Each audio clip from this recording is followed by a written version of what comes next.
हरे कृष्णा, राधे राधे। आज हम आपको नवरात्र रथ की कथा सुनाएंगे। प्राचीन काल में एक सूरत नामक राजा थे। एक बार शत्रुओं ने उन पर चढ़ाई कर दी। मंत्री लोग भी राजा के साथ विश्वासघात करके शत्रु पक्ष में मिल गए। परिणाम स्वरूप राजा की पराजय हुई और वे दुखी तथा निराश होकर तपस्वी वेश में वन में निवास करने लगे। उसी वन में उन्हें समाधि नाम का एक वैश्य मिला, जो अपने स्त्री एवं पुत्रों से दुर्व्यवहार से अपमानित होकर वहां निवास करता था। दोनों में परस्पर परिचय हुआ। वे महर्षि मेधा के आश्रम में पहुंचे। महामुनि मेधा के द्वारा आने के कारण पूछने पर दोनों ने बताया कि यद्यपि हम दोनों अपने लोगों से ही अत्यंत अपमानित तथा तिरस्कारित हैं, फिर भी उनके प्रति मोह नहीं छूटता। इसका क्या कारण है? महर्षि मेधा ने बताया कि मन शक्ति के अधीन है। आदि शक्ति भगवती के दो रूप हैं, विद्या और अविद्या। प्रथम ज्ञान स्वरूपा है तथा दूसरा अज्ञान उन्हें विद्या स्वरूपा प्राप्त होकर मोक्ष प्रदान करती हैं। राजा सूरत ने पूछा, देवी कौन है और उनका जन्म कैसे हुआ? महामुनि बोले, हे राजन, आप जिस देवी के विषय में प्रश्न कर रहे हैं वह नित्य स्वरूपा तथा विंध्या विश्वव्यापिनी है। उसके प्रादुर्भाव के कई कारण हैं।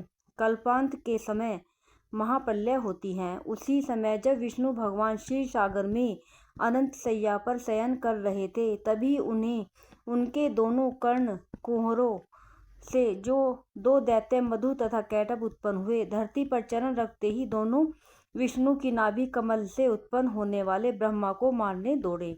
उनके इस भयानक रूप को देखकर ब्रह्मा जी ने अनुमान लगाया कि विष्णु के सिवा मेरी कोई शरण नहीं, किंतु भगवान इस अवसर पर सो रहे थे। तब विष्णु भगवान को जगाने हेतु उनके नयनों में निवास करने वाली योग निद्रा की स्तुति करने लगे।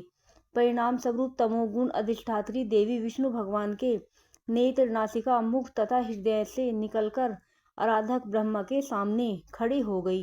योग निद्रा के निकलते ही भगवान विष्णु जाग उठे। भगवान विष्णु तथा उन राक्षसों में 5000 वर्षों तक युद्ध हुआ। अंत में वे दोनों भगवान विष्णु द्वारा मारे गए। ऋषि बोले, अब ब्रह्मा जी की स्तुति से उत्पन्न महामाया देवी की वीरता सुनो।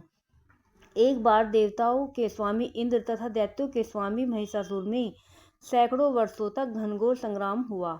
इस युद्ध में देवराज इंद्र की पराजय हुई और महिषासुर इंद्रलोक का स्वामी बन बैठा। तब हारे हुए देवगण ब्रह्मा जी को आगे करके भगवान शंकर तथा विष्णु के पास गए और उनसे अपनी व्यथा कथा कही। देवताओं की इस निराशापूर्ण वाणी को सुनकर विष्णु तथा शंकर को महान क्रोध आया। भगवान विष्णु के मुख तथा ब्रह्मा, शिव, इंद्र आदि के शरीर से एक पूंजीभूत तेज निकला, जिससे दिशाएं जलने लगी। अंत में यही तेज एक देवी के रूप में परिणत हो गया।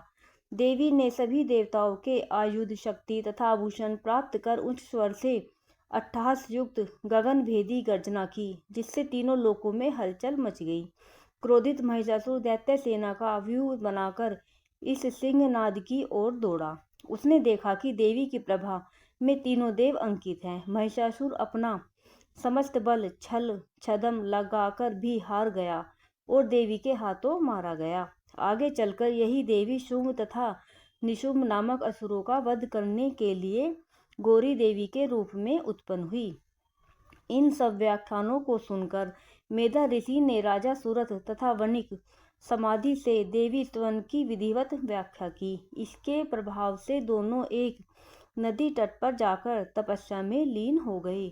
3 वर्ष बाद दुर्गा जी ने प्रकट होकर उन दोनों को आशीर्वाद दिया, जिससे वणिक सांसारिक मोह से मुक्त होकर आत्मचिंतन में लग गया तथा राजा ने शत्रुओं को जीतकर अपना खोया राज वैभव पुनः प्राप्त कर लिया। बोलो दुर्गा मैया सदा तेरी ही जय हो।